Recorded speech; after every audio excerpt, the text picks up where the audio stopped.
नमस्कार साथियों, मैं मनीष कुमार शर्मा स्वागत करता हूं आपका एक बार फिर यादवेंद्र स्मार्ट क्लासेस पर, जिस पर आप यूपी पुलिस, एसएससी और रेलवे की तैयारी कर रहे हैं। जैसा कि आपको पता है 9 बज चुके हैं और 9 बजे आपका एक सेशन स्टार्ट होता है जो आपकी साइंस की क्लासेस का होता है, जिसमें मैं आपको प्रीवियस ईयर क्वेश्चंस करा रहा हूं जो आपके रेलवे के एग्जाम्स में आए हुए हैं। जिसमें मैं आपको अभी जो चला रहा हूँ वो है आपकी फिजिक्स, जिसकी आज जो क्लास है वो आपकी 19 क्लास है, यानी 19वीं क्लास है। इससे पहले आपकी 18 क्लास हो चुकी हैं और 18 क्लास के लिए हमने प्लेलिस्ट बना दी है। अगर आपने वो क्लासेस नहीं देखी हैं तो आप उन क्लासेस पर जाकर उन क्लासेस को आसानी से देख सकते हो, क्योंकि वो प्लेलिस्ट में आपको सारी क्लासेस मिल जाएंगी। और मैं आपको बता दूं कि हम जो फिजिक्स पढ़ रहे हैं वो आपका चैप्टर वाइज क्वेश्चन सीरीज पढ़ रहे हैं, जिसमें हम हर चैप्टर के क्वेश्चंस यहाँ पे कंप्लीट करते हैं और हर चैप्टर को एनालाइज करते हैं कि इस चैप्टर से कैसे क्वेश्चंस पूछे जाते हैं। और आज कई देर बाद क्लास होने वाली है, तो आप जल्दी से जुड़ जाइए। जितने साथी मेरे साथ में जुड़े हैं वो इस सेशन को शेयर जरूर कर दें और अपने साथियों को,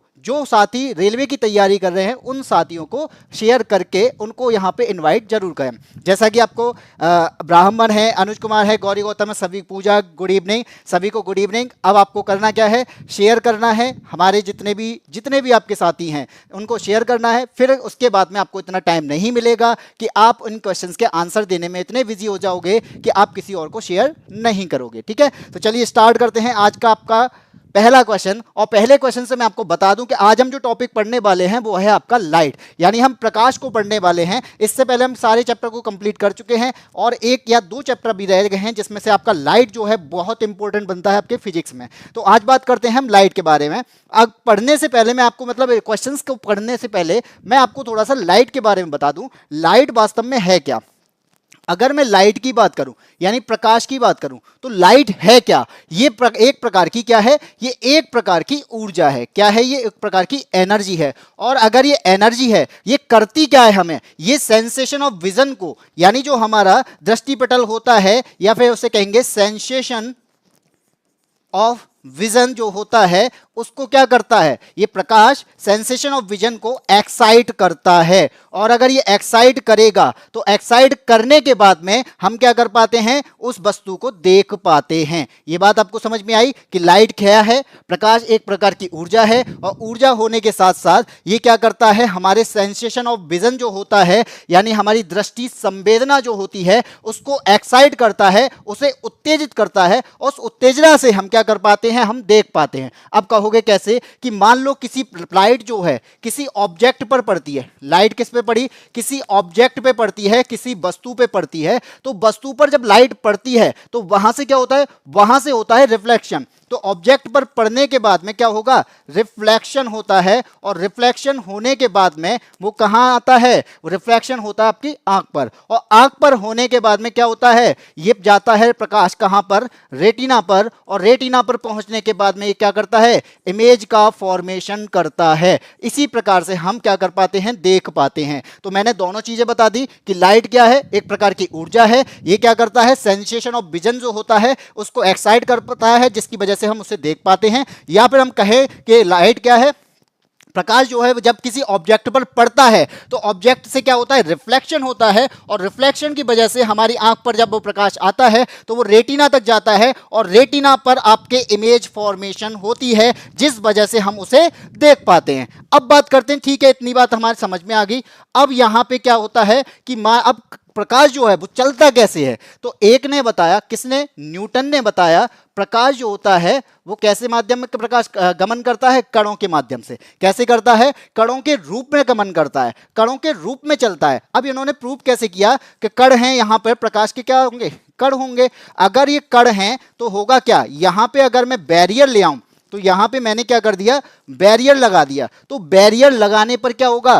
प्रकाश अब इस माध्यम पर नहीं करेगा और आगे वाले, यानी जहां बैरियर नहीं है उसमें माध्यम में क्या करेगा? ये गमन करता है, यानी संचरित होता है, यानी ट्रांसलेट, यानी आगे बढ़ता है। ये किसने बताया? ये न्यूटन ने बताया। न्यूटन ने कण सिद्धांत दिया था प्रकाश के बारे में।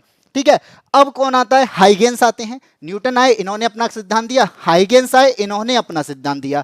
हाइगेंस ने बताया कि जो प्रकाश है ना, प्रकाश कण के माध्यम से नहीं, ये तरंग के रूप में चलता है। कैसे? ये तरंगों के रूप में चलता है। मान लिया, चलिए तरंग के रूप में चलता है। अब इन्होंने प्रूफ दिया, इन्होंने कैसे प्रूफ दिया कि मान लीजिए ये प्रकाश की क्या है, तरंग है, और ये तरंगें जो हैं अगर मैं यहाँ पे बैरियर लगा दूं तो ये तरंगें जो हैं वो फिर भी गमन करती रहती हैं। और होगा क्या, इसकी वजह से हम, जैसे आपने देखा होगा रूम जो होता है, रूम में अगर लाइट जला दें तो हमें रूम के बाहर भी पता चलता है कि रूम के अंदर लाइट जल रही है। तो ये किसके रूप में बताया कि इन्होंने तरंगों के रूप में इसका उदाहरण दिया। अब क्या होता है, आते हैं कौन, तो आते हैं एक डी ब्रॉगली। कौन आते हैं, डी ब्रॉगली आते हैं, और डी ब्रॉगली बताते हैं कि प्रकाश जो है वो तो कण के रूप में भी चलता है और तरंग के रूप में भी चलता है। तो डी ब्रॉगली ने इसके लिए क्या सिद्धांत दिया, द्वैत सिद्धांत दिया। और ये द्वैत सिद्धांत में क्या बताया डी ब्रॉगली ने कि प्रकाश जो है कण और तरंग दोनों के रूप में चलता है। ठीक है, तो प्रकाश जो है दोनों के रूप में चलता है। अगर आपसे पूछा जाए कण के रूप में किसने बताया, तो बताया भाई न्यूटन ने। तरंग के रूप में किसने बताया, तो बताया हाइगेंस ने। और दोनों सिद्धांतों के यानी दोनों रूप में किसने बताया, वो बताया आपको डी ब्रॉगली ने। ये बात आपको याद रखनी है। ठीक है, ये मैंने आपको क्या थोड़ा सा ओवरव्यू दिया, यानी हमें जिस चैप्टर को पढ़ने वाले हैं उस चैप्टर के बारे में थोड़ी सी नॉलेज हमें होनी चाहिए। इसके बाद में क्या करने वाले हैं, इसके बाद में हम प्रैक्टिस करने वाले हैं जो आपके प्रीवियस ईयर में आए हुए क्वेश्चन है। गॉड ऑफ दैट, जय जय भाई यमराज सर। ठीक है भाई, चलो आगे बढ़ते हैं, क्वेश्चन नंबर 1 पे आते हैं। अब आते हैं आपका क्वेश्चन नंबर 1। मैंने यहाँ पे जो क्वेश्चंस लिए हैं वो आपके बेसिक से उठाए हैं, यानी बेस को पहले क्लियर करेंगे। इस बेस के बाद में हम आगे धीरे धीरे करके आगे बढ़ते चले जाएंगे। ठीक है, चित्रांशी चौहान राम राम, आप क्लास लाइव हो गई है चित्रांशी। ठीक है, तो यहाँ पे बात करते हैं, पहला क्वेश्चन आपके सामने है। क्या कहता है, जिस सामग्री से रोशनी या फिर लाइट जो है पारित हो तो क्या कहेंगे उसे। जिस सामग्री से यानी जिस मटेरियल से रोशनी क्या हो जाए, पार हो जाए, तो उसे क्या कहेंगे। ऑप्शन ए कहता है कि भाई उसे ट्रांसलूसेंट कहेंगे, यानी पारभासी पदार्थ कहेंगे। यानी जिन पदार्थों से होकर वस्तुओं को स्पष्ट रूप से नहीं देखा जा सकता वो पारभासी कहलाती हैं। तो इसका मतलब क्या, ए तो यहाँ पे गलत हो गया। अब बात करते हैं ओपेक। ओपेक के बाद में जो है आपका ऑप्शन ट्रांसपेरेंट, और डी दिया है विट्रियस। तो यहाँ पे क्या होगा, लाइट बिन यानी कोई प्रकाश है, सीधी रेखा में चल रहा है, उसके सामने कोई अवरोधक आ जाए, अब अवरोधक को पार करेगा, अगर उसने पार कर लिया तो वो क्या होगा, तो वो ट्रांसपेरेंट होगा। तो इसका आंसर क्या हो जाएगा, ऑप्शन नंबर सी हो जाएगा। अब ट्रांसपेरेंट होता क्या है, कांच देखा है ना, तो कांच से क्या होगा, यहां पे मैं अभी आपके सामने हूं तो सामने क्या है, लाइट जल रही है, लाइट जल रही है, तो क्या हो रहा है, तो मेरे फिर भी क्या हो रहा है, मुझे इमेज क्लियर दिखाई दे रही है। मैं इसको गॉगल को पहना हूं फिर भी क्यों देख पा रहा हूं, क्योंकि इसके अंदर जो कांच लगे हैं, कांच से पार जो है यानी लाइट जो है वो पार हो पा रही है, जिस वजह से मेरे आंखों पर इमेज बन पा रही है। ठीक है, ठीक है, सबने आंसर दे दिया। गॉड ऑफ डेथ, पूजा, चित्रांशी चौहान, गौरी गौतम, ऋतु कुमारी, सभी का आंसर बिल्कुल सही है। इसका आंसर क्या हो जाएगा, ऑप्शन नंबर सी हो जाएगा। पारदर्शक सामग्री होती है जिस पर हम क्या करते हैं, लाइट को अगर वहां पे जाती होती है, सीधी रेखा में गमन कर रही होती है, तो गमन करने के बावजूद अवरोध आने पर, पारदर्शक पदार्थ का अवरोध आने पर वो फिर भी पार कर जाती है। आगे बढ़ते हैं, क्वेश्चन नंबर 2 क्या कहता है, जिन पदार्थों से होकर वस्तुओं को स्पष्ट रूप से नहीं देखा जा सकता, जिन पदार्थों से को वस्तुओं को स्पष्ट रूप से नहीं देखा जा सकता वो कौन से पदार्थ कहलाते हैं। ऑप्शन ए कह रहा है पारभासी। यहां पे लाइट के बारे में नहीं बताया गया, फिर भी मैं बता दूं कि जब कभी लाइट आए और लाइट आने पर यानी वो लाइट आने पर वो पदार्थ से होकर गुजरे और उसकी वजह से वस्तु स्पष्ट ना दिखाई दे, उसके बारे में पूछा है। ए कह रहा भाई पारभासी होगा, ट्रांसलूसेंट होगा। बी कह रहा भाई पारदर्शी होगा, ट्रांसपेरेंट होगा। सी अपारदर्शी, और डी है चमक यानी शाइनी। तो अभी हम पारदर्शक को समझ चुके हैं, तो पारदर्शक में तो हम स्पष्ट रूप से देख पा रहे हैं, लाइट पार कर पा रही है। लेकिन अगर यहां पे पूछा गया कि लाइट पार ना कर पाए तो क्या होगा, तो वो कौन सा पदार्थ होगा। आंसर बताया है अपारदर्शी, सी सी सी। देखो यहां पे एक वर्ड आपने अगर देखा हो तो एक वर्ड लिखा है स्पष्ट रूप से ना देखा जा सके, इसका मतलब है क्लियर नहीं दिखेगा। क्या होगा, क्लियर नहीं दिखेगा, यानी दिख तो रहा है लेकिन क्लियर नहीं दिख रहा है। ये बात यहीं पे बोल दिया उसने कि जहां पे बोला है this the substance through which objects can not be seen clearly. यहाँ पे हम देख तो पा रहे हैं लेकिन क्लियर नहीं दिख रहा, ब्लर दिख रहा है। और तो आंसर क्या हो जाएगा भाई, तो आंसर हो जाएगा ट्रांसलूसेंट, पारभासी हो जाएगा। कि जिन पदार्थों से वस्तु हमें दिखती तो है लेकिन स्पष्ट नहीं दिख रही है, तो उसके लिए क्या हो जाएगा, तो उसके लिए आंसर हो जाएगा पारभासी। आप कभी देखना, आपके पास में कागज है, कागज पे ऑयल डाल देना। हाँ, अब आगे आंसर ऑप्शन नंबर ए। सभी का तो अपारदर्शी हो रहा था। अपारदर्शी का मतलब है कि उससे वस्तु दिखाई देगी नहीं। जैसे लकड़ी, लकड़ी के पार दिखाई देगा, नहीं दिखाई देगा, ये अपारदर्शी है। लेकिन यहां पे बोला है कि स्पष्ट रूप से नहीं दिख रहा है, तो इसका मतलब क्या होगा कि दिख तो रहा है लेकिन स्पष्ट रूप से नहीं दिख रहा। तो जैसे मैंने बताया, कागज ले लो ना, कागज पे डाल दो तेल, ऑयल डाल दो।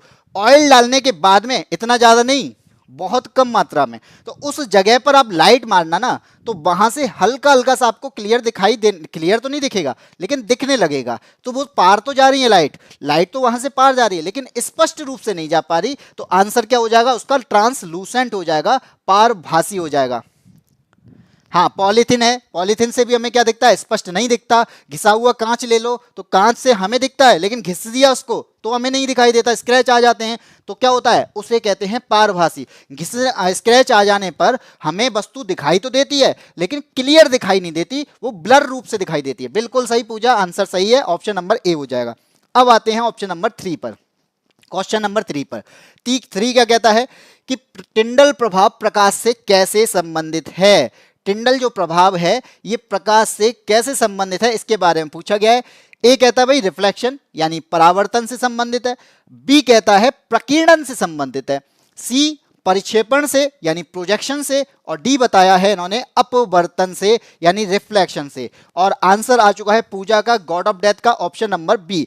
तो यहां पर टिंडल प्रभाव की मैं बात करूंगा, तो टिंडल प्रभाव की जब जैसे ही बात करते हैं, मान लीजिए कि आपके पास में क्या है, दो आपके पास में क्या है, आपने गिलास ले लिए। अब गिलास में भर दिया क्या, पानी, ठीक है, गिलास में भर दिया पानी। पानी के बाद में यहां से जब प्रकाश जाएगा, मान लो मैंने लेजर लाइट ली और लेजर लाइट को मैं यहां से पार करता हूं, तो प्रकाश यहां से जाता दिखेगा और इस जगह से जाता दिखेगा और आगे जाता दिखेगा। और इस जगह पर यानी जो आप नोटिस कर पाओगे, यानी कभी भी देखना, तो यहां पर आपको पानी नहीं यानी प्रकाश नहीं दिखेगा, इसका पाथ नहीं दिखेगा। ठीक है, अब होगा क्या, हाँ मुझे साइंस तो आती है लेकिन क्लियर नहीं आती, ये बिल्कुल ट्रांसलूसेंट वाला पार्ट है। ठीक है, इसकी बात करते हैं। यहां पे क्या हुआ कि हमें इसका पाथ नहीं दिखाई दे रहा। अब मैंने ले लिया कोलॉइडी विलयन। कोलॉइडी विलयन क्या होता है कि मान लो यहां पे क्या है, मैंने एक में रखा पानी, एक में रखा मैंने क्या, पानी, दूसरे में क्या लिया, दूसरे में दिया मैंने पानी में दूध मिला दिया। ठीक है, पानी में यानी मिक्स कर दिया दूध को। तो होगा क्या, अब मैं अगर लेजर लाइट देता हूं, तो लेजर लाइट जो मुझे अभी इसमें डायरेक्ट पार हो रही थी, जो इसमें पार तो हो रही थी लेकिन पाथ जो था, उसका जो मार्ग था वो क्लियर नहीं था। ये क्या हो जाता है, यहां पे क्लियर हो जाता है जब मैं यहां पे यानी पानी डाल देता हूं, यानी इस जगह पे तो नहीं, यहां पे क्लियर नहीं होगा, इस जगह पर आपको क्लियर हो जाएगा। दूध वाले पार्ट में यहां पे आपको पाथ दिखाई देगा, क्योंकि यहां पे क्या होते हैं, इस दूध में छोटे छोटे कण होते हैं। अब वो छोटे छोटे कण क्या करते हैं, यहां से जैसे ही प्रकाश टकराता है ना, तो टकराने पर मान लो यहां पे छोटे कण ये है, ये छोटा कण है, तो प्रकाश टकराने पर क्या होगा, स्कैटरिंग हो जाती है प्रकाश की, चारों तरफ में स्कैटरिंग हो जाती है। तो स्कैटरिंग होने की वजह से प्रकाश, बाकी प्रकाश तो ऊपर चला जाता है, लेकिन एक कण पर प्रकाश जो चल रहा है, जो स्कैटर नहीं हो पाया, वो सीधा चला जाता है। ऐसे ही वो आगे वाले कण से टकराएगा, फिर क्या होगी, फिर स्कैटरिंग होगी, और स्कैटरिंग होगी तो एक प्रकाश की रेखा जो होगी वो फिर सीधे चली जाएगी। तो इस तरीके से क्या होता है, वो सीधे चली जाती है, और जब वो सीधे चली जाती है तो वो रास्ता हमें दिखाई दे जाता है। इसी को हम क्या कह देते हैं, इसी को कहते हैं टिंडल इफेक्ट। क्या बोलते हैं, टिंडल इफेक्ट। तो किस वजह से यहां पे प्रकाश हमें दिखाई दिया, प्रकीर्णन की वजह से। किस वजह से, प्रकीर्णन की वजह से, स्कैटरिंग की वजह से। ऑप्शन नंबर बी हो जाएगा। जॉन टिंडल के नाम पर इसका नाम रखा गया। तो जो कोलाइडी विलयन होते हैं, उनमें जो कण होते हैं, उन कणों से क्या होता है, छोटे छोटे कणों से प्रकाश की स्कैटरिंग हो जाती है, लाइट की स्कैटरिंग हो जाती है। स्कैटरिंग होने की घटना जो होती है, वही हमारा यहाँ पे टिंडल प्रभाव कहलाता है। यहाँ पर आंसर क्या हो जाएगा, सब लोग लाइक कर दो। बिल्कुल, चित्रांशी चौहान जितने भी जुड़े हैं मेरे साथ में, लाइक जरूर कर दे। First like, first comment, god of death. Question number 4, अब आ जाओ क्वेश्चन नंबर 4 पे।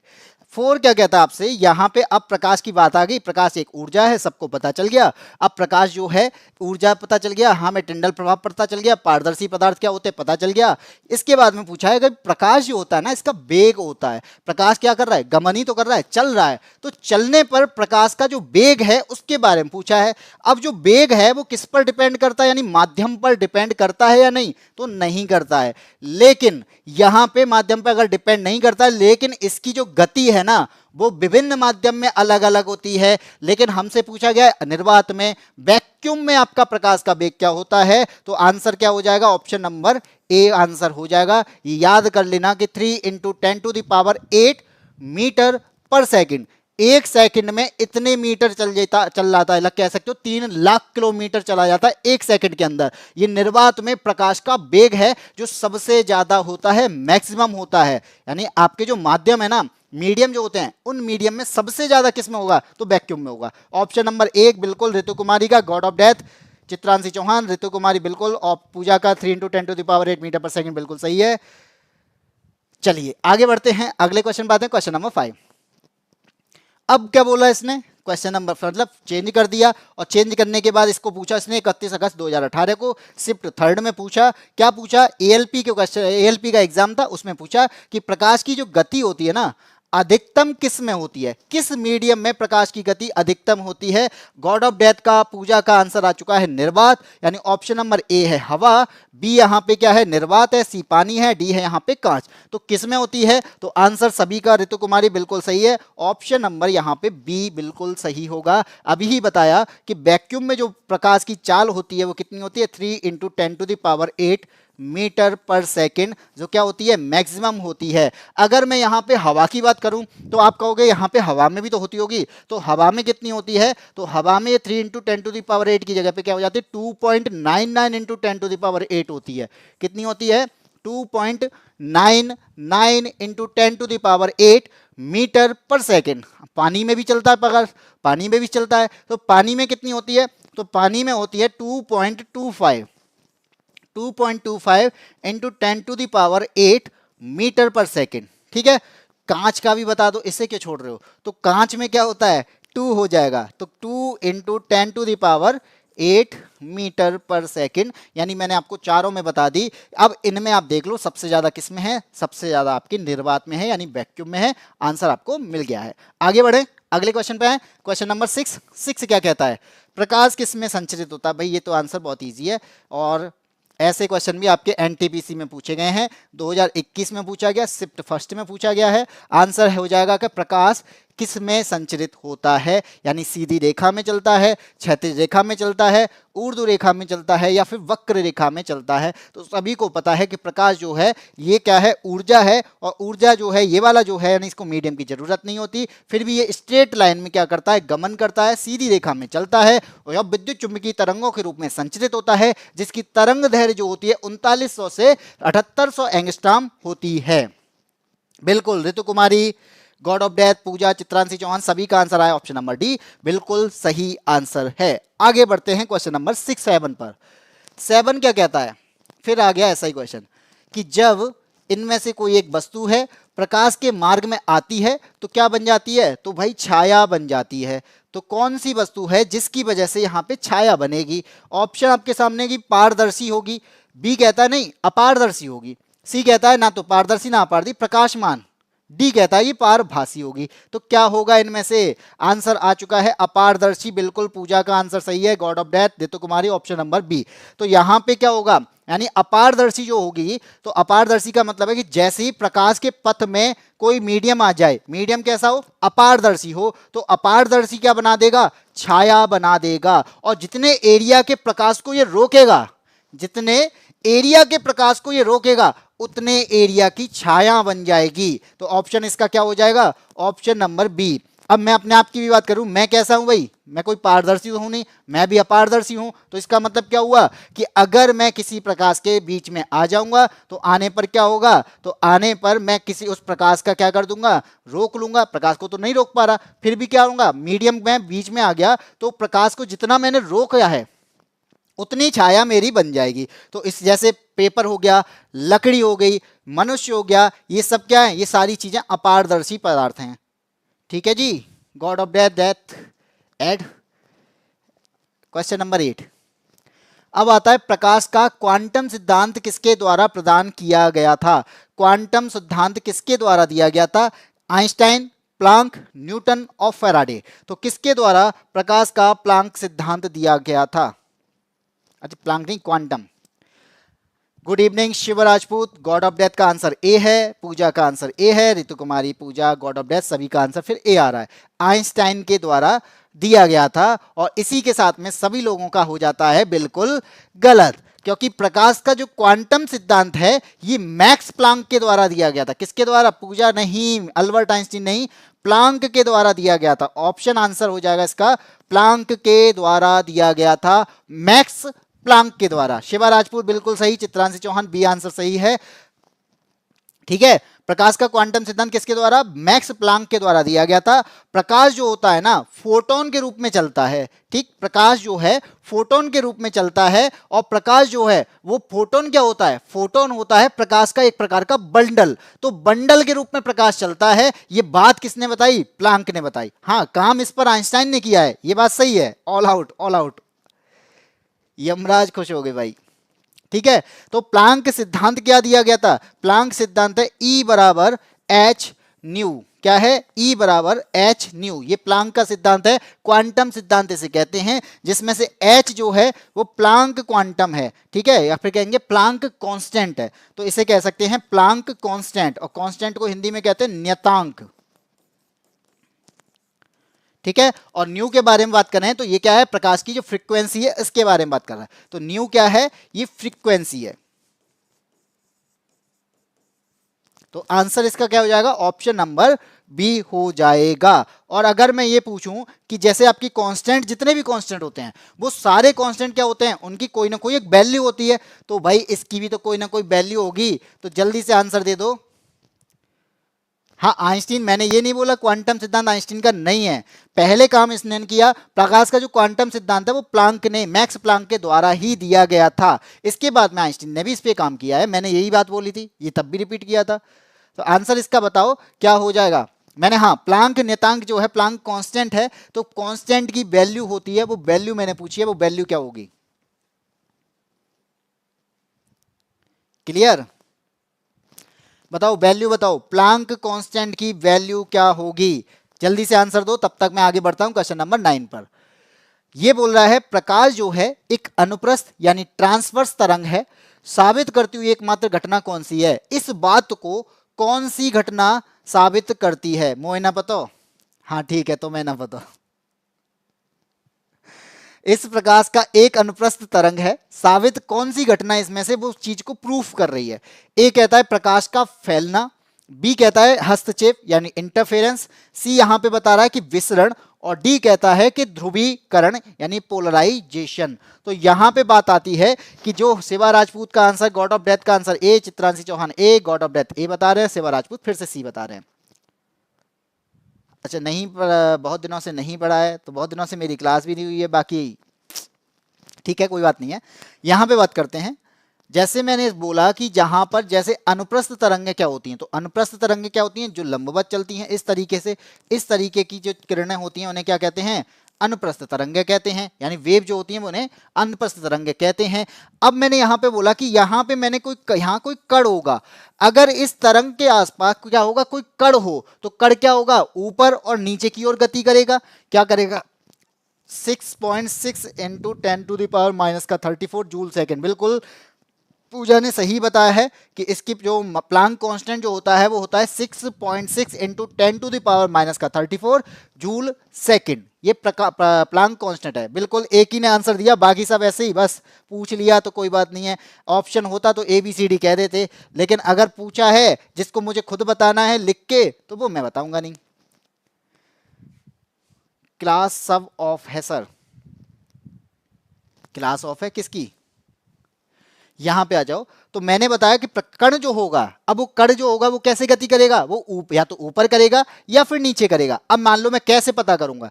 ये क्या है? ये क्या है? ट्रांसफर। मान लो आपके पास में रस्सी है, अब रस्सी को इस तरीके से छोड़ दो जो वेव की तरफ से जाए। अब जब वो अनुप्रस्थ तरंगे से जाएगी, अब मैं रस्सी पे क्या बांध लूं कि मान लो मैंने यहाँ पे पत्थर बांध लिया या फिर यहाँ पे पत्थर बांध लिया, तो पत्थर बांधने पर आप रस्सी को देखोगे तो वो तो आगे की तरफ चल रही होगी वेव के रूप में, लेकिन जो पत्थर है ना, वो पत्थर कैसे चल रहा होगा, या तो नीचे जाएगा या फिर ऊपर जाएगा। तो ऊपर और नीचे की ओर गति करेगा, इसे हम क्या कह रहे हैं, अनुप्रस्थ कहते हैं। और इनके बीच में जो एंगल बनेगा वो 90 डिग्री का बनेगा। इसी किरण को कहते हैं, इसी वेव को कहते हैं ट्रांसवर्स। यम है हम, ठीक है। अब आपके बात में यहां पे आती है कि इनमें से कौन सी ऐसी घटना है जो क्या कर रही है, वो अनुप्रस्थ तरंग यानी प्रकाश एक अनुप्रस्थ तरंग है, इसको प्रूफ करती है। तो बात इसमें से आंसर हो जाएगा पोलराइजेशन जो होगी, यानी ध्रुवीकरण की घटना होती है, क्योंकि ध्रुवण की जो घटना होगी वो अनुप्रस्थ तरंगों में होती है। तो मान लो प्रकाश जो है, प्रकाश इस तरीके से, यानी यहाँ पे क्या विक्षोभ आने की वजह से, स्कैटरिंग होने की वजह से इस तरीके से प्रकाश चल रहा है। तो होगा क्या, मान लो मैंने किसी स्लेट से इसको क्या किया, गुजारा, यहां से गुजारा। अब प्रकाश की जो किरणें हैं वो ऊपर भी है नीचे, यानी कण जो है वो ऊपर भी है नीचे की तरफ में, इधर भी है उधर भी है, चारों तरफ में है। तो होगा क्या, अब यहां पे मैंने क्या बताया, ऐसी कण यानी तरंगों के लिए वाइब्रेशन होगा। क्यों, क्योंकि यहां पे क्या हुआ, विक्षोभ हुआ है, यानी विक्षोभ होने के बाद में ये क्या है, अनपोलराइज्ड आपकी किरणें हैं, ठीक है। अब यहां से स्लेट से केवल वही पार होंगी जो क्या होंगी, लंबवत होती हैं। यहां से इस स्लेट से केवल वही पार होंगी जो क्या होंगी, लंबवत होंगी। और इन्हीं को हमने क्या बोला है, पोलराइज्ड बोला है। यहां ने क्या बोला है, इन्हें पोलराइज्ड बोला है। बाकी सारी जितनी भी किरणें यार वेव हैं वो क्या हो जाएंगी, ब्लॉक हो जाएंगी। बस यही, डोंट जज मी, बिल्कुल ठीक है। अरे हाँ हाँ, याद होगा बिल्कुल, क्योंकि अरे भाई कोई भी चीज़ पढ़ते हो तो पढ़ने पर याद ही हो जाती है, बार बार अगर वो चीज़ रिपीट होती है ना तो वो चीज़ें याद हो जाती हैं। लेकिन अगर ये मैंने कुछ क्वेश्चन पूछा है तो उस क्वेश्चन का आंसर देना भी आपके लिए कहते हैं ना जरूरी होता है। जरूरी क्यों होता है, मैंने हर चीज़ बताई है। बेटा शांति से बैठकर पढ़ना अलग होता है, वहाँ पे फोकस इतना बनेगा ही नहीं। फोकस तब बनता है जब मैं वहाँ पे आंसर देने लग जाऊँ, बहुत ज़्यादा फोकस बनता है आंसर, क्योंकि वहाँ पे हर चीज़ को सुनना होता है।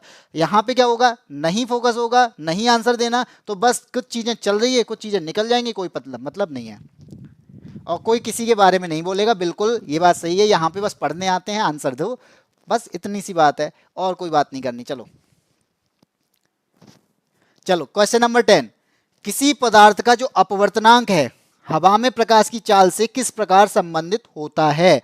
तो यहाँ पे अपवर्तनांक के बारे में पूछा गया है कि जो हवा में और प्रकाश की चाल से किस प्रकार संबंधित होगा। तो यहाँ पे अपवर्तनांक के बारे में बात की गई है। अपवर्तनांक होता क्या है, आंसर आ चुका है ऑप्शन नंबर डी। तो चलिए देखते हैं अपवर्तनांक। वैसे अपवर्तनांक की मैं बात करूं तो आपने सुना होगा कि एक रेयरर मीडियम होता है और एक डेंसर मीडियम होता है। एक रेयरर होता है, एक होता है आपका डेंसर। अब इसमें हिंदी में कहते हैं इसे विरल, और हिंदी में इसको डेंसर को कहते हैं सघन माध्यम। तो जब कोई प्रकाश की किरण है, ये क्या है, अविलंब है, नॉर्मल है। जब कोई प्रकाश की किरण यहां से रेयरर माध्यम से यानी विरल से सघन की ओर जाती है तो क्या होगा, तो यहाँ पे रेयर है जो ज़्यादा डेंस नहीं है, और ये डेंसर मीडियम में जाएगी तो क्या हो जाती है, तो इसे ऐसे जाना चाहिए था, लेकिन ये इस तरीके से ना जाके क्या हो जाती है, इस नॉर्मल की ओर मुड़ जाती है। ठीक है, इस नॉर्मल की ओर क्या हो जाता है, मुड़ जाती है। अब यहाँ पे मुड़ना तो क्या कहलाया, अगर ये जो आपकी किरण है ये मुड़ गई तो मुड़ना क्या कहलाया, तो मुड़ना तो कहलाया भाई अपवर्तन। मुड़ना क्या कहलाया, मुड़ना कहलाया अपवर्तन, रिफ्रैक्शन। लेकिन ये कितना मुड़ा है, ये मुड़ना यानी मुड़ना तो अपवर्तन है, लेकिन ये मुड़ा कितना है, कितने एंगल पे कितना मुड़ा है, ये क्या कहलाया, इसे कहते हैं अपवर्तनांक। क्या कहते हैं इसे, अपवर्तनांक। अपवर्तन क्या है, जो ये बता रहा है कि प्रकाश की किरण है, विरल से सघन में आई तो ये मुड़ गई, लेकिन कितना मुड़ा इसको बताता है कौन, अपवर्तनांक बताता है। चारों में से कोई एक, हाँ चारों में से तो कोई एक होगा, ABCD बिल्कुल। सर रोज क्लास नहीं लेते हो, आप भी बंक मार रहे हो। तो इसका आंसर आता है, इसे छोड़ो, कि अपवर्तनांक जो होता है तो वो निर्वात में प्रकाश की चाल यानी वैक्यूम में जो प्रकाश की चाल है और जो मीडियम में प्रकाश की चाल है उसका रेशियो होता है। तो निर्वात में प्रकाश की चाल बटे मीडियम में प्रकाश की चाल। अब मैंने यहां पे बोला है किसके लिए, यहां पे अब निर्वात तो है नहीं, यहां पे हवा, तो ऊपर क्या आ जाएगा, तो हवा में प्रकाश की चाल, हवा में प्रकाश की चाल बटे क्या, कौन जो मीडियम हमने लिया है, कौन सा मीडियम, कोई पदार्थ होगा, उस पदार्थ में प्रकाश की चाल के बराबर होगा। ये रेशियो बनेगा किसके बीच में, अपवर्तनांक का जो फॉर्मूला यहाँ पे बनेगा। तो अपवर्तनांक बराबर क्या हो जाएगा, हवा में प्रकाश की चाल बटे पदार्थ में प्रकाश की चाल। तो इसमें से आंसर क्या हो जाएगा, तो डी में है अपवर्तनांक इनटू हवा में प्रकाश की चाल बटे पदार्थ में प्रकाश की चाल। तो आंसर हो गया ऑप्शन नंबर डी। सही बात है, मैं भी बंकी मार रहा हूं, ठीक है। अब मैं आपसे, चलो इतनी बात आ गई, सबने आंसर दे दिया, ऑप्शन नंबर डी होगा। अब यहां पे मैं आपसे एक बात पूछता हूं कि इसका मात्रक क्या होगा, इसकी यूनिट क्या होगी, इसका मात्रक या फिर यूनिट क्या होगी, इसका आंसर दो। चलो ए भी है सर, भाई यहां पे क्रॉस लगा है, ए कैसे हो जाएगा, यहां क्रॉस है, यहां प्लस है, यहां डिवाइड है, इन दोनों में से सी और डी में से मान लेता, लेकिन यहां पे बात कर रहा है हवा के बारे में, तो हवा का प्रकाश, हवा में प्रकाश की चाल जो है वहां से हम निकाल रहे हैं, तो इसका मतलब है कि मीडियम जो होगा वो नीचे की तरफ आएगा।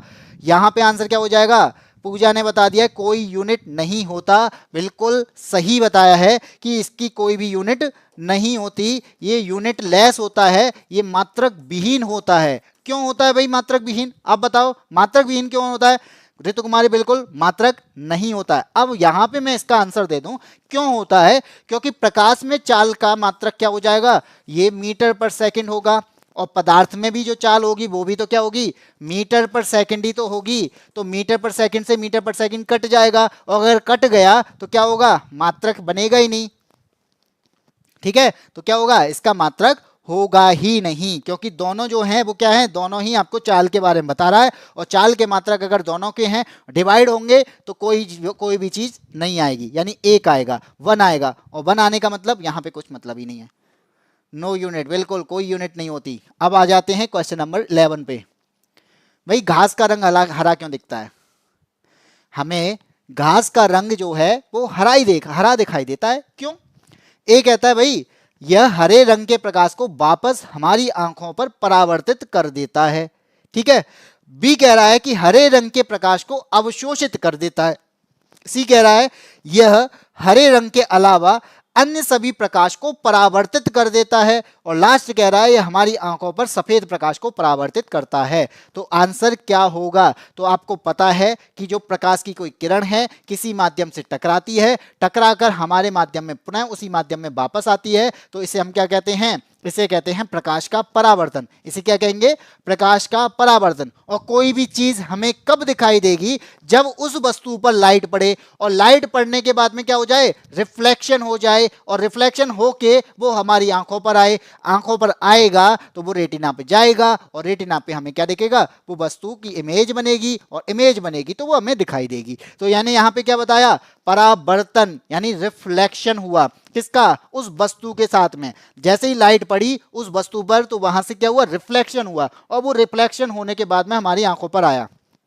हिंट, तो आंसर क्या हो जाएगा, बिल्कुल ऑप्शन नंबर ए होगा, यह हरे रंग के प्रकाश को हमारी आंखों पर क्या कर देता है, परावर्तित कर देता है, और परावर्तित करने के बाद में, रिफ्लेक्शन होने के बाद में हमारी आंखों से टकराता है, और टकराने पर वो वस्तु जो है यानी प्रकाश जो है वो कहां जाता है, रेटिना पर जाता है, जहां पर हमारी आंखें उसका इमेज बनाती हैं, इमेज का फॉर्मेशन करती हैं। आंसर ऑप्शन नंबर ए, ठीक है। आगे बढ़ते हैं क्वेश्चन नंबर 12।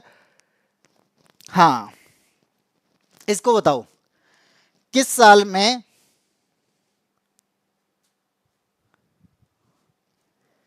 क्लोरोफिल के कारण किस साल में ओले रोमर ने इतिहास में पहली बार प्रकाश की गति को मापा था। अब यहां पे देखो आपको इसमें कई सा एक दो आंसर मिलेंगे, कैसे, एक तो मिला कि प्रकाश की गति को मापने वाले कौन थे, तो वो थे कौन, ओले रोमर। तो ओले रोमर के द्वारा प्रकाश की गति को मापा था। अब पूछा गया है कि कब मापा था, तो ए कहता भाई 1776 में माप लिया था, लेकिन बी कह रहा है नहीं 1676 में, सी बोला 1876 में, और डी कह रहा है भाई 1867 में मापा है। तो आंसर क्या होगा, पूजा का आंसर है, गॉड ऑफ डेथ का आंसर है डिलीट, अब आंसर आपका है ऑप्शन नंबर सी, सबके आंसर आ गए ऑप्शन नंबर सी। तो यहाँ पे आंसर क्या हो जाएगा भाई, option number C, Shiva Rajput का ऑप्शन नंबर सी।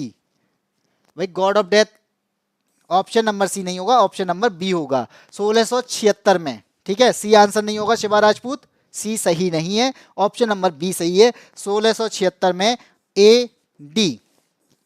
अच्छा, ये जो फिजिक्स में तो नहीं है, ये वर्ड है हिस्ट्री में, ए डी, एनो डोमिनी बोलते हैं। इसका मतलब क्या होता है तब बताओ, चलो मेरा तो गलती होना है। चलो क्वेश्चन नंबर 13, एनो डोमिनी होता क्या है? मैंने बोला 1676 एडी, तो एडी का मतलब क्या है? क्वेश्चन आते हैं तब तक 13 पर। 13 क्या कहता है कि अंतरिक्ष यान से अगर अंतरिक्ष यात्री आकाश को देख रहा है, अंतरिक्ष यान से अंतरिक्ष यात्री आकाश को देख रहा है, तो उसको आकाश कैसे कलर का दिखाई देगा? ऑप्शन ए कहता है भाई काला दिखाई देगा, बी कह रहा है नीला, सी है नारंगी और डी है लाल। तो कैसा दिखाई देगा? गॉड ऑफ डेथ का आंसर आ चुका है ऑप्शन नंबर ए। तो आपको एक बात याद रखनी चाहिए, ईसा पूर्व, बिल्कुल ईसा पूर्व होता है। ईसा पूर्व का मतलब क्या होता है? चलो रहने दो, ज्यादा हिस्ट्री हो जाएगी, इसी पे आते हैं। शिवा राजपूत का आंसर है ब्लैक, चित्रांशी चौहान काला, ऋतु कुमारी ए। हाँ ये बात सही है, ईसा मसीह के जन्म के बाद, जो ईसा मसीह के जन्म होता है उसके बाद वाले जो ईयर होते हैं उन्हें एनो डोमिनी बोला जाता है, ए डी बोला जाता है। ब्लैक ब्लैक ब्लैक, तो ठीक है सबका आंसर आ गया, आंसर हो जाएगा ऑप्शन नंबर ए। ठीक है, काला हो गया, क्यों क्यों? तो ये बात याद रखना कि अंतरिक्ष में क्या नहीं है, तो स्पेस में जैसी कोई अंतरिक्ष यात्री जाता है या फिर कुछ भी हो, तो वहां पे क्या है, वहां पे क्या नहीं होता, वायुमंडल नहीं होता।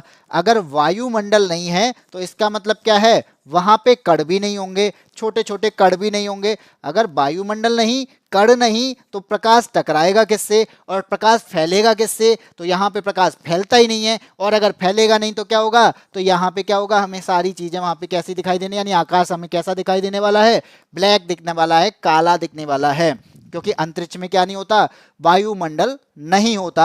और यहां पर वायुमंडल नहीं है तो वहां पे छोटे छोटे कण नहीं मिलेंगे, और कण नहीं मिलेंगे तो क्या होगा, सूर्य की किरणें जो है वो यहां पर कणों से टकराएगी नहीं, और टकराएगी नहीं तो अलग अलग रंगों में वो विभाजित नहीं होगी, यानी स्कैटरिंग नहीं होगी। तो आंसर क्या हो जाएगा, ब्लैक आंसर हो जाएगा। मुझे तो नीलो दिखे भैया, नीला, यहाँ नीला दिखता है तो वो यहां से दिख रहा है। अंतरिक्ष यात्री की बात कर रहे हैं, जब हम ऊपर हों स्पेस में देख जाएंगे ना, तो स्पेस में वो काला ही दिखने वाला है। नीला हम यहाँ से देख पा रहे हैं, और नीला क्यों होता है वो भी बता दीजिए, चलो किसकी वजह से नीला दिखाई देता है। क्वेश्चन नंबर 14 आ गया, बात कर रहा है क्वेश्चन नंबर 14 की सूर्योदय के समय सूर्य का लाल रंग का दिखना किसके कारण होता है? जो सूर्य जब उगता है या सूर्य जब छिपता है, तब सूर्य का जो कलर होता है ना, वो लाल रंग का दिखाई देता है।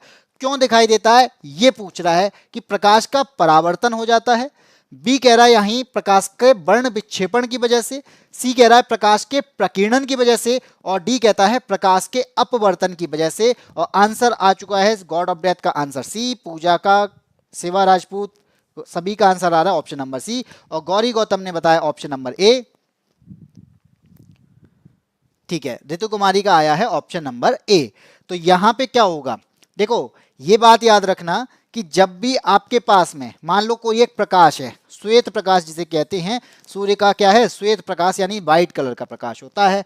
तो होता क्या है, जैसा ही श्वेत प्रकाश है, ये श्वेत प्रकाश यहाँ पे वायुमंडल में प्रवेश करता है, तो वायुमंडल में क्या मिलते हैं, छोटे छोटे कण मिलते हैं, और ये छोटे छोटे कणों से टकराता है। तो टकराने के बाद में क्या होता है, तो टकराने के बाद में यहाँ से जो है ये अलग अलग दिशाओं में फैल जाता है। क्या हो जाता है, अलग अलग दिशाओं में इस तरीके से फैल जाता है। और ये फैलना ही क्या कहलाता है, ये फैलना ही आपके क्या कहलाता है, स्कैटरिंग कहलाता है। इस फैलने को हम क्या कह रहे हैं, स्कैटरिंग कह रहे हैं। और ये स्कैटरिंग की वजह से क्या होता है, स्कैटरिंग की वजह से यहाँ पे हमें अलग अलग कलर दिखाई देते हैं। तो यहाँ पे जो सूर्य का सुबह के टाइम पे और शाम के टाइम पे लाल रंग का दिखना, ये किसकी वजह से होता है, प्रकीर्णन के कारण होता है। ऑप्शन नंबर सी के कारण होता है, प्रकीर्णन की वजह से। यानी जहां पर भी आपको ऐसा लगे ना कलर की बात आ रही है, तो कलर की बात का मतलब है कि वहां पे प्रकीर्णन हुआ होगा, स्कैटरिंग हुई होगी, इस वजह से वहां पे कलर हमें दिखाई दे रहे हैं।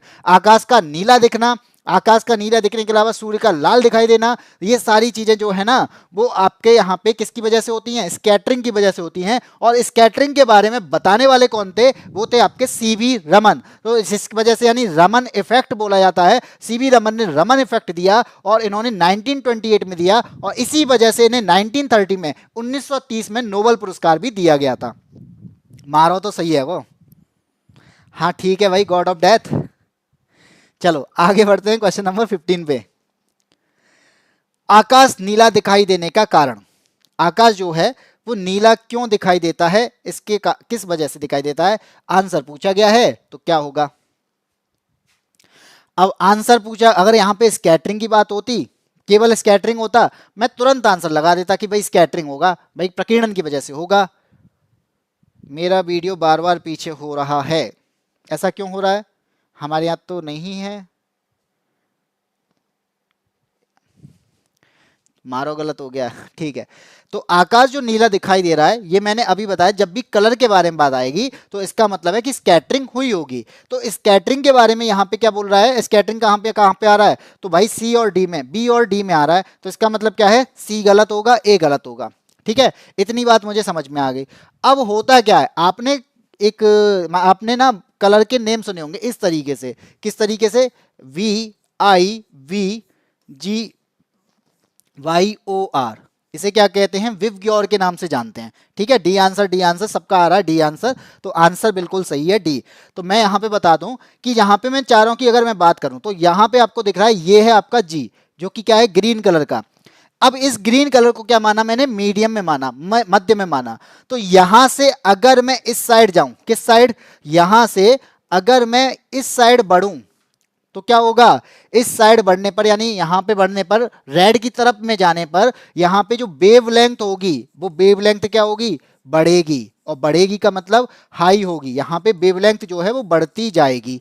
ठीक है, अब क्या होगा, अगर वेवलेंथ बढ़ रही है तो यहां पे क्या होगा, स्कैटरिंग होगी, यानी तरंगों की लंबाई बढ़ रही है ना, तो तरंग की स्कैटरिंग यानी फैलाव जो होता है ना वो कम हो जाता है। तो स्कैटरिंग क्या होगी, यानी प्रकीर्णन क्या हो जाएगा, वो कम होगा, प्रकीर्णन लो होगा। अगर वेवलेंथ की लंबाई को बढ़ा देंगे तो यहाँ पे प्रकाश का जो फैलना होता है वो कम हो जाता है। इसी तरीके से अगर मैं ग्रीन के दूसरी साइड जाऊं, ग्रीन के दूसरी साइड जाऊं, इस साइड जाऊं, तो यहां पे क्या होगा, यहां पे वेवलेंथ तो क्या होती है, वेव की लंबाई अगर कम हो रही है तो उसका फैलना ज्यादा होगा। तो वेवलेंथ यहां पे लो होगी और फैलना क्या हो जाएगा, यानी स्कैटरिंग क्या हो जाएगी, स्कैटरिंग यहां पे कम हो जाएगी। ठीक है, लेकिन मुझसे क्या पूछा गया है, नीले के बारे में पूछा गया है। आकाश तो भाई नीला होता है ना, तो नीला होगा, तो यहां पे बताओ कि वेवलेंथ कैसी होगी, नीले के अकॉर्डिंग देखें तो ग्रीन के इस साइड है, तो ग्रीन के इस साइड है, तो क्या होगा, यहां पे वेवलेंथ जो होगी वो क्या होगी, कम होगी। और वेवलेंथ कम होगी तो स्कैटरिंग क्या होगी, स्कैटरिंग ज्यादा होगी। तो जहां पे स्कैटरिंग ज्यादा हो जाए या फिर वेवलेंथ कम हो जाए, यानी तरंगों की लंबाई कम होगी, तो आंसर उसके अकॉर्डिंग देख लो। तो यहां पे ऑप्शन नंबर डी जो आपने बताया है, यहां पे तरंगों की लंबाई जो है वो कम है और प्रकाश का प्रकीर्णन हो रहा है, यानी स्कैटरिंग हो रही है, तो आंसर क्या हो जाएगा, ऑप्शन नंबर डी हो जाएगा। अगर स्कैटरिंग के बारे में पूछता तो क्या होता, स्कैटरिंग ज्यादा होती। आज दिन अच्छा है तो किसी को अपने साथ यमलोक लेकर चलूं। ठीक है भाई, अगर ऐसा ही लग रहा है किसी को लेके जाना है तो मुझे ले चलना। ठीक है, बार बार वैसे भी कह रहे हैं आप बंक बहुत मारते हो, मैं पूरी तरीके से बंक हो जाऊंगा, फिर क्लासेस बंक ही हो जाएंगे। क्वेश्चन नंबर 16 पे आते हैं। 16 क्या कहता है, निम्नलिखित में से किसे प्रकाश के प्रकीर्णन परिघटना का उपयोग करके नहीं समझाया जा सकता है। इनमें से ऐसा कौन सा ऑप्शन है जिसे प्रकीर्णन का एग्जाम्पल नहीं कह सकते। ए कहता है भाई सूर्योदय के समय सुबह सूर्य का लाल होना जो है वो स्कैटरिंग का एग्जाम्पल नहीं है या नहीं। हमें किस पे फोकस करना है, जिस पर कोई नहीं करता, यानी नहीं। बी कह रहा है खतरे के संकेतों के लिए लाल रंग का प्रयोग करना। सी है यहाँ पे तारों का टिमटिमाना, और ऑप्शन नंबर डी क्या कहता है भाई, आसमान का नीला रंग दिखाई देना। तो यहाँ पे बात याद रखना, मैंने बात की स्कैटरिंग के बारे में, हमसे किसके बारे में पूछा गया है, स्कैटरिंग के बारे में पूछा गया है, प्रकीर्णन के बारे में पूछा गया है। और अगर प्रकीर्णन के बारे में पूछा गया है तो इसका मतलब क्या होगा, इसका मतलब है कलर के बारे में बात होगी, किसके बारे में, रंग के बारे में बात हो रही है। तो यहां पे हमसे पूछा है किसमें रंग के बारे में बात नहीं हो रही, तो भाई ए में तो हो रही है, सूर्य लाल रंग का दिख रहा है, बी में भी लाल रंग की बात हो रही है, और सी में भाई टिमटिमाने की बात हो रही है, डी कह रहा है नीले रंग की बात हो रही है। तो स्कैटरिंग से क्या होगा, स्कैटरिंग से यानी प्रकीर्णन से कलर ही तो बदलेगा, कलर ही तो यहां पे दिखाई देगा। सर कल मेरा एसएससी जीडी का एग्जाम है। भाई कौन सा एसएससी जीडी, एसएससी जीडी तो शायद जनवरी फरवरी में होने वाला है, प्रवीण मिश्रा। चलो इसका आंसर दो, इसका आंसर क्या हो जाएगा, लाल रंग का दिखाई देना, लाल रंग का, और यहाँ पे नीले रंग का। तो इसकी बात है, कलर की अगर बात है तो स्कैटरिंग हो रही है, तो यहाँ पे स्कैटरिंग अगर होगी तो आंसर क्या हो जाएगा, ऑप्शन नंबर सी हो जाएगा। ये तो हो गया आपका एक तरीके से बताना। तो एक तरीके से क्या, एक तरीके से ये देखना कि किस तरीके से हम यहाँ पे कर सकते हैं, कलर की बात थी।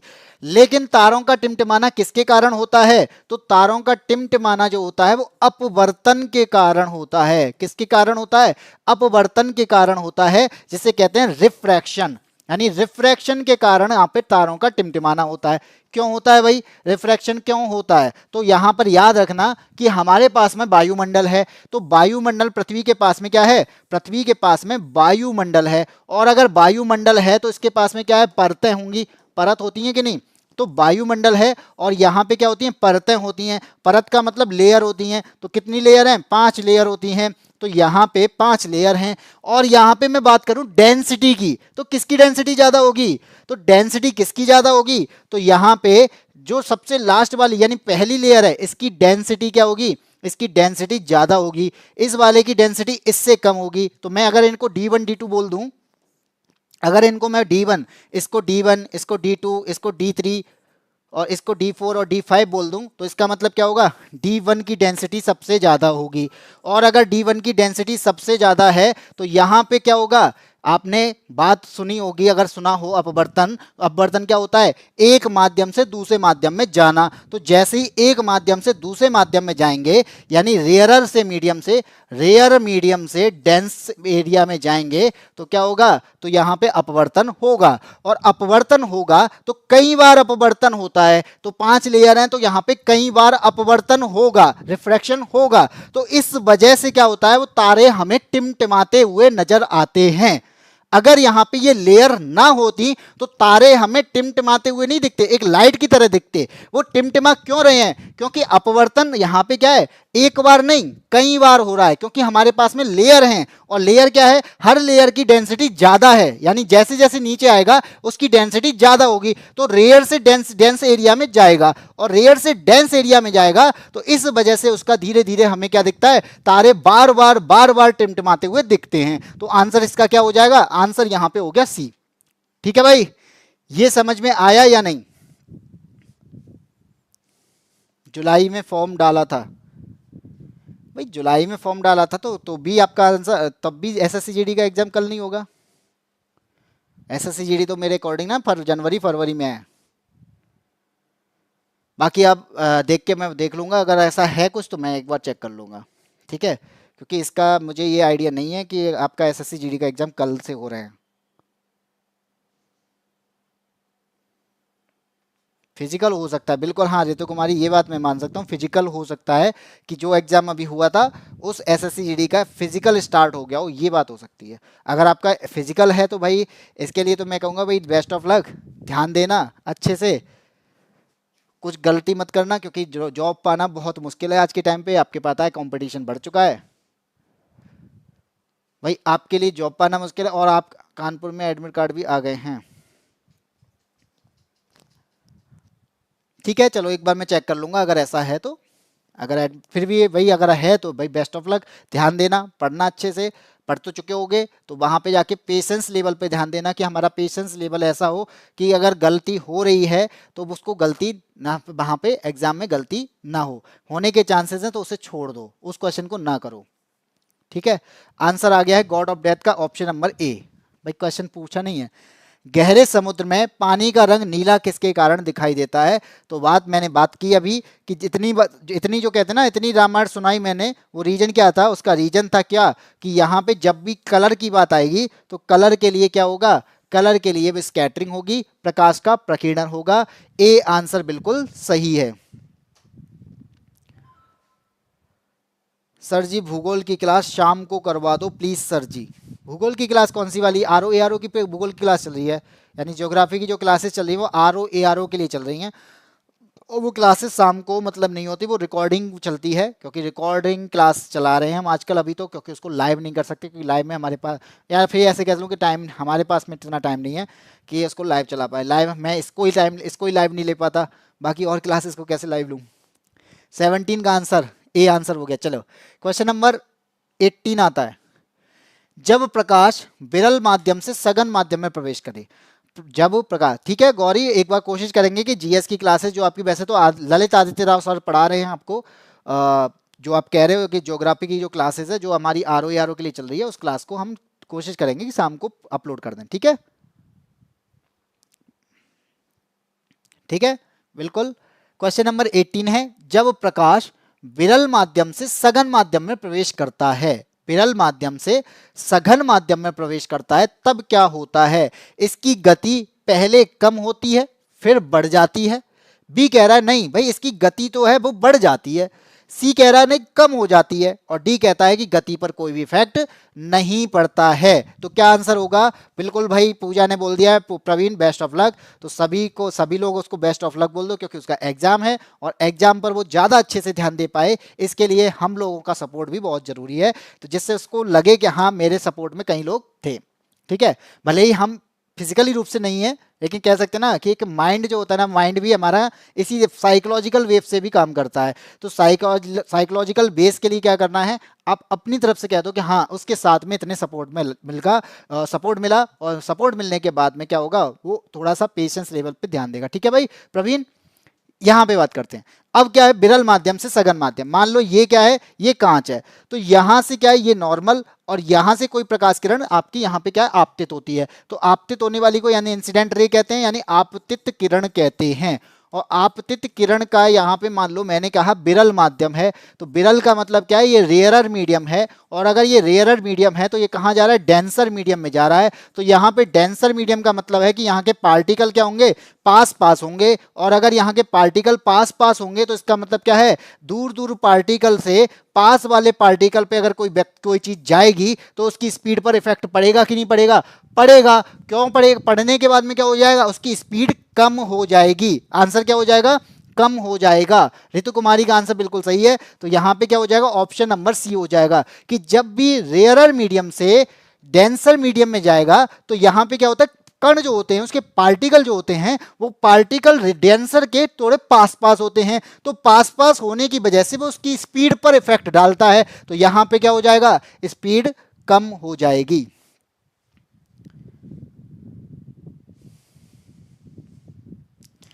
सर जी जिस टाइम में ललित सर जीएसजी के पढ़ाते हैं उस टाइम मुझे टाइम नहीं मिलता है, क्लास का टाइम चेंज कर दो।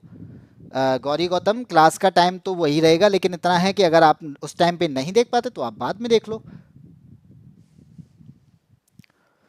डेटा अच्छे से काम नहीं कर रहा है, गोल गोल घूम रहा है, लेकिन मेरी क्लास में नहीं है, क्योंकि मेरी क्लास में यहाँ पे बिल्कुल सही चल रही है। सामने भी मेरी क्लास चलती है, मैं भी अपने सामने देखता हूँ क्लास को। तो अगर घूम रहा है तो हो सकता है कि थोड़ा सा इशू हो, लेकिन अभी मेरे सामने तो नहीं घुमा है। थोड़ा मैं क्योंकि कमेंट भी पढ़ता हूँ तो कमेंट में भी आपके सामने मुझे दिखते ही रहते हैं। ठीक है, फिर भी ध्यान देंगे, कोशिश करेंगे भाई, और दूसरे से किसी से सर्विस लेने की कोशिश करेंगे। और कर सकते हैं क्या?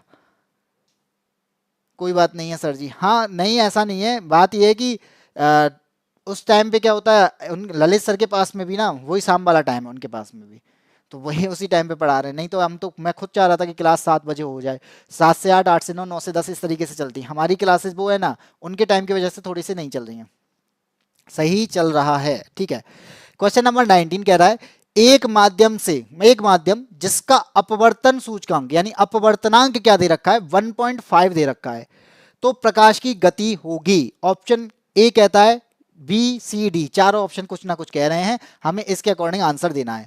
तो गॉड ऑफ डेथ का आंसर ए है, ऋतु कुमारी का ए है, Gauri Gautam God of death सभी का आंसर आ रहा है ए। तो चेक करते हैं कि ए आंसर होगा कि एक माध्यम जिसका अपवर्तनांक दे रखा है। पूजा क्या आंसर होगा, चलो पूजा बताओ आंसर क्या होगा इसका, कि यहाँ पे अपवर्तनांक दे रखा है और हमें प्रकाश की गति बतानी है। तो आंसर क्या हो जाएगा, तो आंसर की पहले तो मुझे दिया क्या है उसके बारे में बात करता हूं कि अपवर्तनांक दिया है हमें कितना 1.5 दिया है। ठीक है, प्रकाश की चाल कितनी होती है, सभी जानते हैं कि 3 इंटू 10⁸ होती है, और सबने आंसर भी मुझे लगता है यही दिया है 3 इंटू 10⁸। लेकिन यहां पे क्या होगा, यहां पे अपवर्तनांक का फॉर्मूला यानी म्यू बराबर होता है सी अपॉन बी। ये क्या होता है, सी अपॉन बी का अभी हमने पढ़ा था, म्यू बराबर सी अपॉन बी क्या था, अपवर्तनांक इक्वल टू क्या था, हवा में प्रकाश की चाल बटे माध्यम में यानी किसी पदार्थ में प्रकाश की चाल। तो यहाँ पे क्या है, ऊपर क्या है, निर्वात की बात आ रही है, यहाँ पे दिया नहीं है निर्वात के बारे में, लेकिन हम निर्वात को लेके चलते हैं। तो निर्वात में प्रकाश की चाल बटे पदार्थ में प्रकाश की चाल। तो प्रकाश की चाल यहाँ पे हमें क्या निकालनी है, प्रकाश की गति निकालनी है। तो हमें यहाँ पे निर्वात का तो पता है लेकिन दूसरे मीडियम का नहीं पता है, तो उसको निकालने के लिए क्या करेंगे, हमें म्यू की वैल्यू क्या दी है 1.5 यानी अपवर्तनांक दिया है 1.5। सी हमें पता है 3 इंटू 10⁸ और बी हमें निकालना है। तो बता दो क्या होगा, 1.5 से 3 ये कैंसिल हो जाएगा 2 टाइम्स, तो आंसर आ जाएगा आपका 2 इंटू 10⁸ मीटर पर सेकेंड। तो आंसर हो गया ऑप्शन नंबर बी। वही ए कहाँ हुआ, बी हुआ। प्रवीण मिश्रा 3.10/8 नहीं तो चारों में से कोई एक, बिल्कुल चारों में से तो कोई एक सही होगा ही। यहां पे देखो इतना था कि यहाँ पे अपवर्तनांक दिया था, वो अपवर्तनांक जो है वो 1.5 है। ठीक है, और अपवर्तनांक का फॉर्मूला हमने अभी देखा था, क्या देखा था कि निर्वात में प्रकाश की चाल अपॉन क्या, जो माध्यम है माध्यम में प्रकाश की चाल। और ये मैंने पूछा भी था कि अपवर्तनांक का मात्रक क्या होता है, आप लोगों ने बता दिया था कि मात्रक विहीन होता है यानी यूनिट लेस होता है। तो वही फॉर्मूला मैंने यहाँ पे यूज किया है। तो mu equal to C upon B. तो यहां मुझे क्या दिया है, म्यू दिया है 1.5, सी यानी प्रकाश की चाल हमें पहले से पता है निर्वात में 3 इंटू 10⁸ होती है। माध्यम में प्रकाश की चाल निकालनी है, वो हमारे पास में नहीं है, वो मैंने निकाली है। तो 1.5 से 3 हमारा जो है वो 2 टाइम्स चला जाएगा। तो चाल कितनी आई, 2 इंटू 10⁸ मीटर पर सेकेंड आई। आंसर हमारा कौन सा हो गया, बी हो गया। हो गया गलत। ठीक है, क्वेश्चन आता है 20 और क्वेश्चन नंबर 20 जो है वो आज का आखिरी क्वेश्चन है। और आखिरी क्वेश्चन आपसे क्या कहता है, ये आपको करना है। क्वेश्चन नंबर 20 क्या कहता है, कहता है कि किसी माध्यम के प्रकाश को अपवर्तित करने की क्षमता को कैसे व्यक्त करते हैं। किसी माध्यम के प्रकाश को अपवर्तित करने की क्षमता को कैसे व्यक्त करते हैं। ऑप्शन आपका सामने है, प्रकाशिक द्रव्यमान यानी ऑप्टिकल मास, प्रकाशिक घनत्व ऑप्टिकल डेंसिटी, सी कहता है प्रकाशिक आयतन ऑप्टिकल वॉल्यूम, और लास्ट है आपका प्रकाशिक भ्रम यानी ऑप्टिकल इल्यूजन। तो यहां पे आपको आंसर देना है, कमेंट बॉक्स में आपको आंसर देना है इसका आंसर क्या होगा। मैं यहां, हाँ अभय सिंह ने आंसर फिर भी दे दिया, डी आंसर दिया है, गॉड ऑफ डेथ बता रहे हैं बी आंसर। तो जो लोग यहाँ पे दे रहे हैं मैं अभी नहीं काउंट करूंगा, यहाँ पे आपको कमेंट में बताना है। जैसी क्लास खत्म हो जाएगी उसके बाद में मैं इसके आंसर को काउंट करूंगा और उसके बाद में देखते हैं कितने लोग जो हैं वो बाद में आंसर देते हैं। ठीक है, और कल यहाँ पे मैं यहाँ पे बताऊंगा कि किन लोगों ने यहाँ पे मुझे आंसर दिया। ठीक है, क्लास के बाद हम इसका डिसाइड करेंगे। चलो आज की क्लास में इतना ही रखते हैं, फिर ये 20 क्वेश्चन आज कंप्लीट होते हैं और कंप्लीट होने के बाद में हम लोग फिर से, यानी इस क्लास को थोड़ा सा लंबा खींचने का मतलब क्या है कि हम रोजाना 25 क्वेश्चंस करते रहेंगे, जिससे ये क्लास जो है वो जल्दी खत्म हो जाए, क्योंकि ऑप्टिक्स का चैप्टर जो है वो इंपॉर्टेंट रहता है और इंपॉर्टेंट होने के साथ साथ इसके क्वेश्चन कई बार अच्छे से पूछे जाते हैं। इसलिए मैंने थोड़ा सा आज जो है ना वो बस बेस को क्लियर किया है, मैंने कुछ एक्स्ट्रा नहीं बढ़ाया। आज जो क्वेश्चन हैं सारे किसी ना किसी एग्जाम से में आए हुए हैं। यहाँ पे मैंने आपको यहाँ पे शिफ्ट भी बताई किस शिफ्ट में आया है और कौन से एग्जाम में आया है, इसीलिए मैंने केवल आपका यहाँ पे बेस को क्लियर किया है। अब बेस को धीरे धीरे आगे बढ़ाएंगे और हम कहाँ से जाने हैं, बेस से हाई लेवल तक जाएंगे और सारे क्वेश्चंस को यहाँ पे कंप्लीट करेंगे। जितने भी एग्जाम्स में आए हुए क्वेश्चन हैं सारे कंप्लीट करेंगे, सभी को एनालाइज करेंगे, सभी को क्वेश्चन को यहाँ पे करने वाले हैं। ठीक है, बिल्कुल भाई प्रवीण मिश्रा, आपका एग्जाम अच्छा होगा और हम लोग यही करेंगे, यही यहाँ से दुआ करेंगे कि भाई प्रवीण मिश्रा का एग्जाम अच्छा हो और अच्छा होने के साथ साथ सिलेक्शन भी हो जाए, जिससे कि क्या हो, प्रवीण मिश्रा हमारे स्टूडियो में आएंगे और हमको भाई मिठाई खिलाएंगे। ठीक है, और मिठाई हम खाएंगे, लेकिन हाँ इतना है कि पार्टी हमारी तरफ से होगी, ये हमारा वादा है प्रवीण मिश्रा। ठीक है, बहुत ही लाजवाब पढ़ावत बानी रउआ सर जी। भाई thank you God of death, लेकिन ये है कि गॉड ऑफ डेथ तो थी ठीक है, किसी दिन ले ही जाओगे अगर नहीं पढ़ाया अच्छा तो। ठीक है, आज की क्लास में इतना ही रखते हैं, फिर मिलते हैं आपको कल की क्लास में। ये क्लासेस आपको पता है रोजाना होती हैं, लेकिन कुछ वजह से क्लासेस नहीं हो पाई थी, फिर से कंटिन्यू करेंगे। हाँ इतना है कि 2 दिन बाद आपकी क्लास फिर से आपकी रुकेगी, क्योंकि आपको पता है दिवाली आने वाली है, तो दिवाली अच्छे से आपको मनानी है। तो दिवाली के बाद में हम क्लास को फिर से कंटिन्यू करेंगे और कोशिश करेंगे कि फिजिक्स के बाद में आपका केमिस्ट्री या फिर बायोलॉजी, वो आपके ऊपर है। अब अगर आप डिसाइड करेंगे उस सब्जेक्ट को हम लेके चलने वाले हैं आगे। ठीक है, हाँ जी बिल्कुल प्रवीण मिश्रा, बस यही चाहेंगे कि आपका सिलेक्शन जरूर हो, और सिलेक्शन के बाद में हम यहाँ पे बैठेंगे। बैठने के बाद जो भी है आपके पार्टी का, जो भी पार्टी में आपको जो चाहिएगा वो सारी चीज़ें यहाँ पे प्रोवाइड कराएंगे। ठीक है, तो आज की क्लास में इतना ही रखते हैं, फिर से मिलेंगे कल शाम को 9 बजे। और एक और क्लास है, अगर आपको आरओ एआरओ के लिए पढ़ना है तो वो क्लासेस भी हमारी रिकॉर्ड बेस पर जा रही हैं, यानी रिकॉर्डिंग में जा रही हैं, तो आप उन क्लासेस को भी देख सकते हैं अगर आपका आरओ एआरओ का एग्जाम है। ठीक है, तो अच्छे लेवल की तैयारी करनी है तो आप उस लेवल की क्लासेस को भी देख सकते हो। तो ज्योग्राफी की कुछ क्लासेस उसमें जा चुकी हैं, और उसके अलावा हिस्ट्री की क्लासेस अखिल सर के द्वारा जा चुकी हैं। ज्योग्राफी मेरे द्वारा पढ़ाई जाती है और हिस्ट्री अखिल सर के द्वारा पढ़ाई जाती है, बाकी साइंस मैं आपको शाम को पढ़ाता ही हूँ। ठीक है भाई, सर जी भाई भोजपुरिया लैंग्वेज में बतियावत वानी, हाँ भाई मैं भोजपुरिया समझ तो रहा हूँ लेकिन मुझे नहीं आती, लेकिन हाँ मैं समझ तो रहा हूँ भाई। ठीक है, good night sir. Network issue हो सकता है, मैं नहीं कह रहा क्योंकि मेरे में नहीं है, लेकिन हाँ मैं ये नहीं कहूँगा कि नहीं है, हो सकता है। ठीक है, बाकी इसका आंसर आपको कमेंट बॉक्स में देना है। फिर मिलते हैं कल शाम को 9 बजे, इसी तरीके से रोजाना क्लासेस में आपको मिलते रहेंगे और आपका जो सब्जेक्ट है उसको क्लियर करेंगे। आपको कोई भी डाउट आता है तो आप बेधड़क पूछ सकते हो सकता है इस क्लास में ना अगर मैं बता पाऊँ तो आपको अगले वीडियो में, यानी जिस दिन आपकी क्लास होगी उस दिन मैं आपको जरूर बता दूंगा। ठीक है, तो इसी तरीके से हम क्लासेस को आगे बढ़ाते रहेंगे। तो आज की क्लास में इतना ही, तब तक के लिए जय हिंद, जय भारत, गुड नाइट, शुभ रात्रि।